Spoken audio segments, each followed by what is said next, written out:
Hello बच्चों, चलिए प्रश्न देखते हैं। प्रश्न है, यदि tan a बराबर 12/5 है तथा a का मान पाई से 3π/2 के बीच में है तो अगले लिखित मान ज्ञात कीजिए। हमें sin 2a का मान इसमें ज्ञात करना है।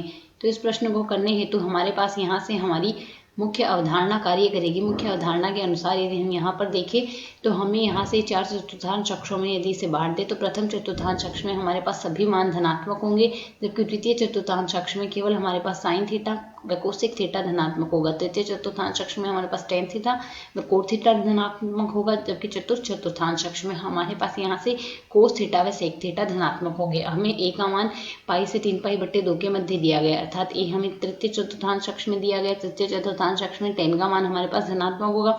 तो यदि हम यहाँ से देखें टेन बराबर हमारे पास यहाँ से क्या लिखा जा सकता है, टेन थीटा बराबर हमारे पास यहाँ से लिखा जाएगा, टेन ए हमें दिया गया तो टेन ए बराबर हम यहाँ से दिया गया 12/5।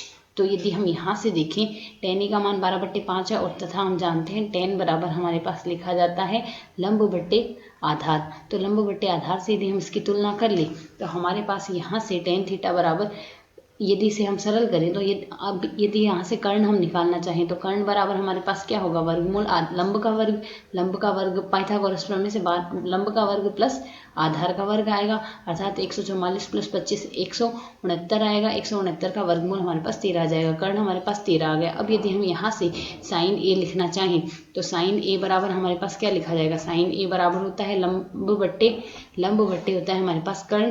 ठीक इसी प्रकार यदि हम कोस ए लिखना चाहें तो कोस ए बराबर होगा हमारे पास यहाँ से आधार बट्टे कर्ण। अब यदि प्रश्न के अनुसार देखें तो कर्ण तो हमारे पास 13 आ गया, जबकि लंब है हमारे पास यहाँ से लंब यदि तुलना करें लंब का मान 12 है, तो यदि हम यहाँ से मान रखें तो 12/13 आ गया। ठीक इसी प्रकार साइन कोस का मान हमारे पास यहाँ से क्या आ जाएगा, कोस का मान होगा हमारे पास यहाँ से 5/13। अब यह हमें तृतीय चतुर्थांश अक्ष में दिया गया है तो साइन थीटा व कोस थीटा दोनों ही ऋणात्मक आएंगे हमारे पास।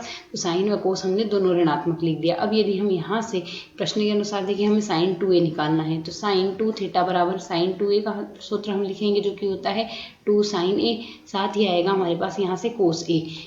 तो यदि हम इसमें मान प्रतिस्थापित कर दें तो यहाँ से संख्यात्मक मान ही यदि रखें तो संख्यात्मक मान इसका a का मान है, साइन a का मान 12/13 है, कोस a का मान 5/13 है और साथ ही साइन 2a साइन के पद में है, अर्थात यह ऋणात्मक ही आएगा। अब यदि इसे हम यहाँ से सरल कर लें तो यह आ जाएगा 24 और 5 60, 24 और 5 है हमारे पास यहाँ से हो जाएगा 120, तो 120/169 यह आ जाएगा हमारे पास यहाँ से साइन 2a का मान।